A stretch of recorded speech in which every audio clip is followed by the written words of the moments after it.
Today's Q&A is about shop infrastructure, and I've got some shop Q&A questions here. Leprekhan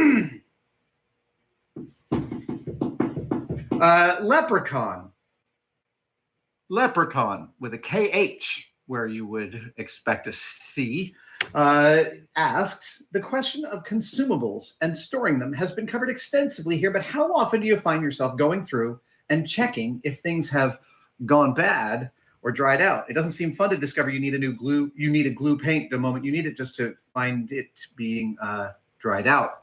But constantly checking things also seems tedious. Yeah, this is an issue here. Because while I utilize a lot of processes, I don't utilize a lot of processes with the same regularity as each other. So this has been coming up to me specifically in the casting materials department, because I don't do a lot of casting and mold making here. I frequently farm it out if I have to, because I'm not awesome at it. And my results are frequently substandard for me. But I can do it if I have to. But the fact that I usually farm it out and don't do it here means that my casting materials are the things that deteriorate. And really specifically, my Instacast resins, my urethane resins. These resins come, you can buy them as foams, you can buy them as solid resins, you can odorless, you can buy translucent, some that you can add color to. But the issue they all have is if water or even air moisture gets into them, they start behaving really poorly. And I think I have an example of this. So one of the places I like to get cheap plastic stock from is by taking Instacast and pouring it into a PVC pipe mold. Like, let's see here. Hold on. Like this. The thing about PVC pipe is extruded, which means it's perfectly straight on the inside. So if I glue this to a piece of cardboard, like I actually did recently, and then fill it full of Instacast, when the Instacast sets, I pop this out and I end up with a big chunk of plastic that I can machine, and it's really inexpensive. And this is roughly what it looks like. However, what might not be really clear is how crappy this is. This is the result of Instacast that has moisture that has infected it. And so you get all these little tiny air bubbles. Here, let's see if you can see. Yeah. Do you want a close-up camera? Want to try the close-up camera? You can see all these little air bubbles, and it's a horror show. I am aware that they make a nitrogen spray. I have never used that because I've never seen the need. But a couple months ago, I needed Instacast, and I made up some of this stuff to use as plastic stock, and I got boned. So now I need to get that nitrogen stuff. And so what you do is when you use the Instacast, before you cap it, you spray this nitrogen spray inside it. It replaces the air and keeps moisture out of your Instacast. So yeah, I do have to deal with it. I wish it were otherwise. I just did a tooltip on cyanoacrylate glues, because they're the most common glue that I use. And the most common size that I buy is this, because it's the most readily available. This is 2.5 ounces, 2 1/4 ounces, 64 grams. But I don't like this size because this size dries out for me. I prefer the little 1 ounce tiny bottles, but I have found those to sometimes be hard to locate.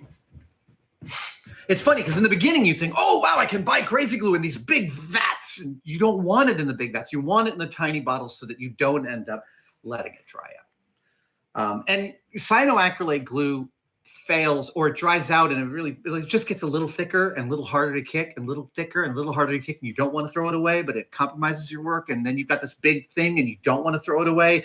And so you keep on kind of grinding away at it because you invested in the beginning. This is a terrible cycle. Give it to me in little tiny bottles.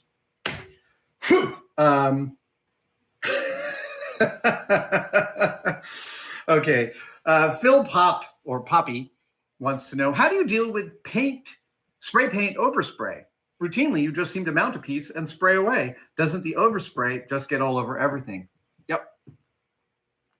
And it kind of has forever. Yeah, I don't let it get on other props, but yeah, sure, it does get all over the place. I know I'm a very, very my painting techniques lack discipline. I think that's pretty clear.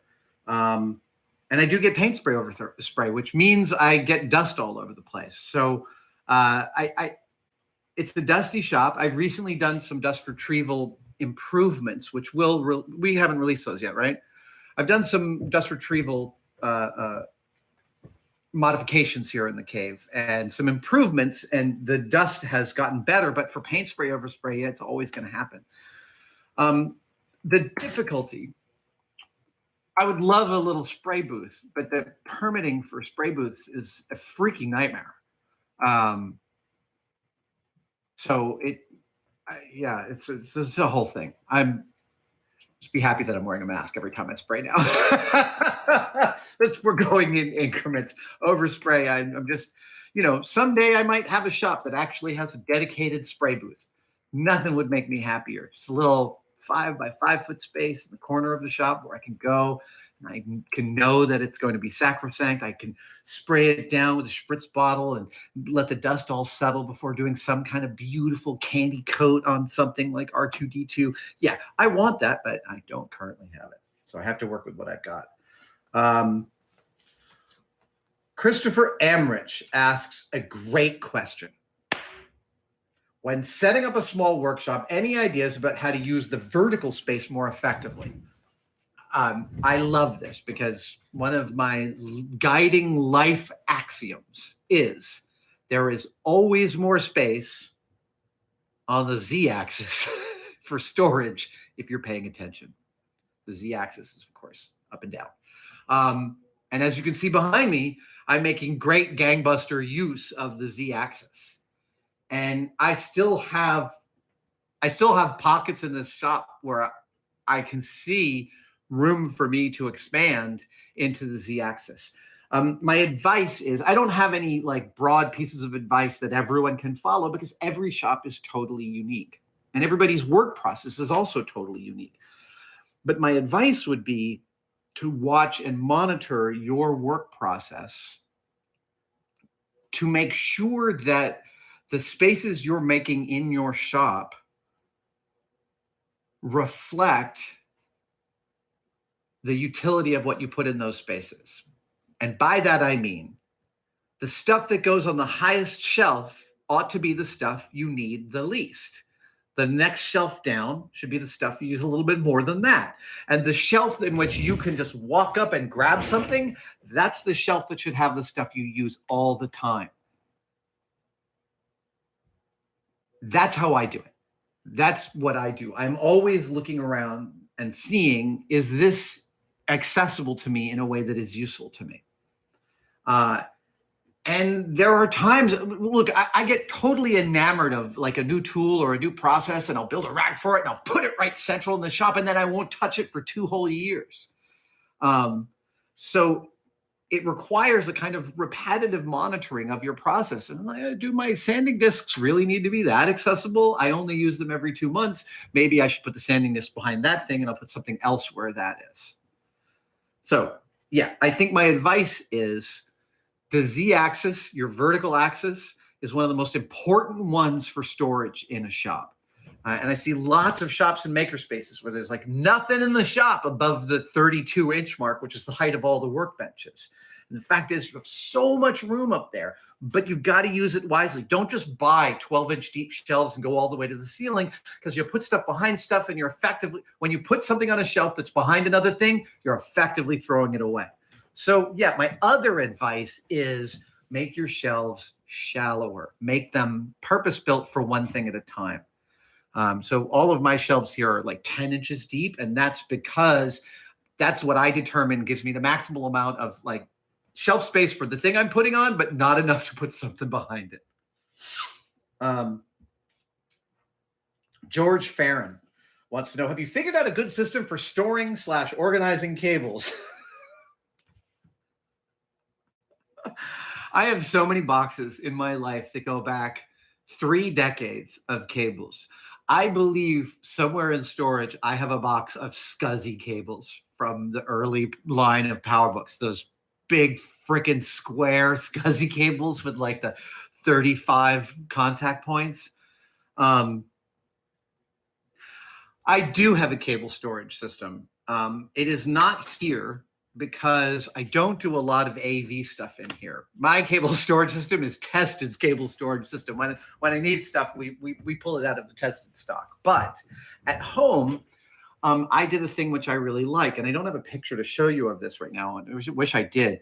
The closets in the house we moved into here in the Mission were done by like one of those California closet places, right? So it's like this modular system of shelves and cubbies and things.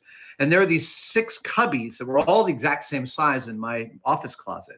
And what I did was I went to Tap Plastics and I had a set of acrylic boxes made that fit those cubbies exactly. I mean, with a 1/4 inch here and there. So I had acrylic boxes made that I turned upside down and use as shelves in those cubbies. And then I label them. I have camera, I have audio, I have everything USB, which is the most crowded drawer. Then I have iPhone, iPod stuff. I have eyes and ears because I wear glasses and hearing aids. So my medical stuff goes in one of them. But the fact that they are 1/4 inch, that clear acrylic boxes, and this is not the inexpensive way to go. These, I think I paid like 50 or 60 bucks a piece for these things. I mean, I had them custom made at Tap. It was a while back. Anyway, the fact that they're clear is so useful. And it's easy to build acrylic boxes yourself. Back then I was making the show full time, so I hired Tap to do it. But the clear boxes make it so much easier to not get lost in the weeds with the cabling. And I go through my cables probably every couple of years. Not as often as I would like, but every couple of years I go through and get rid of some of the really old stuff that I know I'll never need, like the old serial cables and things like that. Yeah. When I go through those cables, I attempt to bundle them and like keep them with each other. I try and categorize, but it's a bear, man. Those cable management is a nightmare.